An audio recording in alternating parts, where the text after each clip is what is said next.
चलो तो अब चलते हैं पार्ट 2 की तरफ, which is basically we will try to understand कि क्यों y is equal to M x plus B ही को हम कहते हैं as a equation of straight line, यानी अब हम इसके ज्योमेट्रिक इंट्यूशन की तरफ चल रहे हैं। तो देखो, ये हमारी इक्वेशन है। इस इक्वेशन में y m b x क्या होता है, ये सारा पार्ट 1 से हमने समझ लिया है। अब हमारे पास ये डेटा है और एक एक करके उस डेटा को हम x की जगह रखेंगे और कुछ कैलकुलेशन करेंगे। For example we have the data of experience, experience और सैलरी को हम अभी हम कैलकुलेशन करेंगे। एक्सपीरियंस हमारे पास 0 1 2 3 4 5 ईयर्स में दे रखा है। इसी को उठा के मैंने x की जगह अपनी इक्वेशन में रख दिया 0 1 2 3 4 5 और सिंपल कैलकुलेशन कर ली। ये मेरी सैलरी प्रिडिक्शन मैंने y is equal to M x plus b का यूज करके कर ली। अब जरा देखो, इसको मैं अपने सैलरी कॉलम में रख देता हूँ। यानी किसी का एक्सपीरियंस 0 है तो सैलरी कितनी होनी चाहिए, 20,000। किसी का एक्सपीरियंस 5 ईयर्स है तो सैलरी कितनी होनी चाहिए, 45,000 as per our equation of y is equal to 5,000x plus 20,000। आगे बढ़ते हैं। अब एक 2D कोऑर्डिनेट सिस्टम लेते हैं। इसमें हमें पता है कि एक x एक्सिस होती है, उसमें मैंने अपना एक्सपीरियंस रख दिया। ये हमारा इंडिपेंडेंट वेरिएबल है और y एक्सिस पे हमने रख दिया है अपनी सैलरी। ठीक, अब इस डेटा से मैंने एक्सपीरियंस उठाया और इसको मैं यहाँ पे x एक्सिस पे रख देता हूँ। इसी तरह अभी जो हमने कैलकुलेशन किया था सैलरी, उसे भी उठा के मैं अपना y एक्सिस पे रख देता हूँ। अब आगे देखो, किसी का 0 ईयर का एक्सपीरियंस और सैलरी कैलकुलेशन कितनी आई मेरी, 20,000। मैंने ये रेड कलर से पॉइंट लगा दिया, यहाँ पे क्रॉस कर दिया इसको। इसी तरह 1 ईयर के एक्सपीरियंस पे सैलरी 25,000 थी, ये पॉइंट आ गया।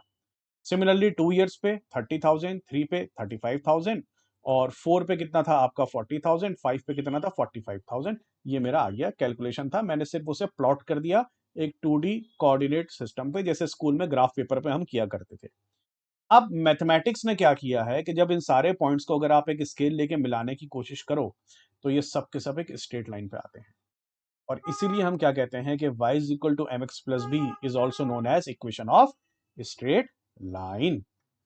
अच्छा, हमने इस इक्वेशन को क्यों पढ़ा था, प्रिडिक्शन के लिए। क्या इस लाइन के जरिए भी हम प्रिडिक्शन कर सकते हैं, देखते हैं। अगर किसी का 6 ईयर का एक्सपीरियंस है, जरा ध्यान दो उधर, एक्स एक्सिस पे किसी का 6 ईयर का एक्सपीरियंस है तो उसकी सैलरी क्या होगी, मेरे डेटा में नहीं दे रखा। यहाँ डेटा में जो कैलकुलेशन किया था मैंने सिर्फ 5 ईयर्स तक के लिए ही किया था। तो अब हम क्या करेंगे, अपनी इस लाइन को आगे एक्सटेंड कर दिया। ठीक है, क्योंकि ये बिल्कुल स्ट्रेट लाइन है, मैंने स्केल से थोड़ा सा इसे आगे और ड्रॉ कर दिया समझो, और डॉट डॉट डॉट ऊपर लेके गया मैं 6 ईयर से, ये मेरा पॉइंट आ गया इस पे। ठीक है, स्कूल में किया था, डॉट डॉट डॉट 6 ईयर से बिल्कुल स्केल रखे ऊपर पॉइंट करो। मैंने इस स्ट्रेट लाइन के ऊपर येलो कलर का ये क्रॉस करके पॉइंट बना लिया। करस्पॉन्डिंग वैल्यू जो इसकी हम जब देखते हैं सैलरी में क्या होगी, वो वाई एक्सिस पे डॉट डॉट डॉट करके मैंने इसको वाई एक्सिस तक ले गया। सपोज यहाँ पे लिखा है 50,000, तो ये मेरा प्रिडिक्शन हो गया कि अगर किसी का 6 ईयर का एक्सपीरियंस है तो उसकी salary 50,000 as per my equation, जिसका एम 5,000 और बी 20,000 है, होना चाहिए। इतनी सैलरी उसकी होनी चाहिए। तो मैंने अब ज्योमेट्री का यूज करके प्रिडिक्शन कर लिया। पहले मैं कैलकुलेशन कर रहा था, अभी मैंने कैलकुलेटर को हाथ नहीं लगाया। और अगर आप कहो कि भाई इसको जरा आप यही जो फिगर है 6 पे 50,000 आप सर जरा प्रूफ करके दिखाओ कैलकुलेशन से तो जरा देखो, y is equal to 5,000x प्लस 20,000। मैंने 5,000, ये एक्सपीरियंस है और ये सब आपको पार्ट 1 से पता है। एक्सपीरियंस की जगह मैंने 6 ईयर्स में मुझे प्रिडिक्शन करना है, 6 रख लिया। बाकी सब आप सारे खिलाड़ी आदमी हो, आप सारा प्रिडिक्शन कर लोगे, इसका कैलकुलेशन कर लोगे और ये आपका आंसर वही 50,000 आपका आंसर आ गया है। ठीक है, तो अब आप y is equal to M x plus के बारे में इसका कॉन्सेप्ट जानते हो, इसका ज्योमेट्रिक इंट्यूशन भी समझ गए हो। आगे बढ़ते हैं। इसको स्कूल में हमने b को इंटरसेप्ट पढ़ा था, क्यों पढ़ा था, कि यही जो हमारी व्हाइट कलर की जो लाइन अभी हमने बनाई थी ये कट कर रही है, यानी इंटरसेप्ट कर रही है। ये रेड कलर का जो ब्रैकेट है ये वो पॉइंट दिखा रहा है जहां पे ये इंटरसेप्ट कर रही है 20,000 का, तो इसलिए b को हम इंटरसेप्ट भी बोलते हैं।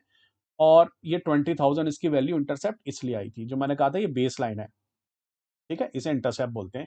एम क्या है, एम को जनरली हम स्लोप बोलते हैं, यानी कि स्लोप का मतलब एक बिल्कुल लेमैन लैंग्वेज में बताऊं, ये लाइन कितनी टेढ़ी है, ये स्लोप बताता है। अब मैं बहुत इंपॉर्टेंट बात आपको बताने जा रहा हूं, जो चीज मैं आगे इस्तेमाल करूंगा, कि ये जो स्ट्रेट लाइन आप कई सारी ये रेड ग्रीन और व्हाइट लाइन कर लो, इन लाइनों में फर्क क्या क्या है। आप कहोगे सर ये कुछ ज्यादा टेढ़ी है, कुछ की कम टेढ़ी है, कुछ कुछ है, बट मैथमेटिकली इनमें जो फर्क है वो एम और बी का है। एम और बी डिसाइड करते हैं कि लाइन की पोजीशन क्या होगी। ठीक है, और यहां पे मैं आपको एक लिंक शेयर कर दूंगा, एक सॉफ्टवेयर, एक आपका वेबसाइट है जिसको हम डेस्मॉस बोलते हैं। इस चीज को मैं थोड़ा डिटेल में आपको बताना चाहूंगा कि इसको देखिए आप, इसका मैं लिंक शेयर कर दूंगा, डेस्मॉस करके आओगे सारा खुल जाएगा आपका ये। यहाँ पे अगर मैं y is equal to M x plus b लिखूं तो देखो 2D कोऑर्डिनेट सिस्टम पे एक लाइन आ जाएगी, यहाँ पे ऑल पे क्लिक कर दो। अब जरा देखो, इसको जैसे ही मैं m को फिगर को चेंज कर रहा हूं तो लाइन अपने पॉइंट पे, इस पॉइंट पे देखो, यहाँ पे फिक्स है ग्रीन कलर की लाइन, इस पॉइंट पे ये कोऑर्डिनेट 0 और 1 यहाँ पे फिक्स है, और ये लाइन ऊपर नीचे आपका घूमना शुरू कर दी इस लाइन में, ठीक है, देखो ये घूमना शुरू कर दी। अच्छा, मैं m को चेंज नहीं कर रहा, अब देखो मैं b को चेंज कर रहा हूं तो ये लाइन अपनी ही जगह से, यानी जहां जिस पॉइंट पे अर्लियर वो फिक्स थी ना, अब इसी पॉइंट पे ये ऊपर नीचे होगी। इसलिए मैं आपसे ये कह रहा था कि m और b इस लाइन का एड्रेस है। इस दोनों को मैं अगर रन कर दूं तो जरा देखो, ये इस लाइन की पोजीशन क्या होगी, ये टू डी कोऑर्डिनेट सिस्टम में ये डिसाइड करेगा m और b। जैसे कि अगर मैं आपके घर पे कोई लेटर भेजता हूं, अगर आपका एड्रेस है मान लो 2086 दरियागंज, ठीक है, अब मैंने उस लेटर पे लिख दिया 2087 सॉरी, वो लेटर आपके नहीं आपके पड़ोसी के यहाँ चला जाएगा। तो बस इसी तरह ये आपका जो लाइन है डिसाइड करता है। चलिए मिलते हैं नेक्स्ट वीडियो में।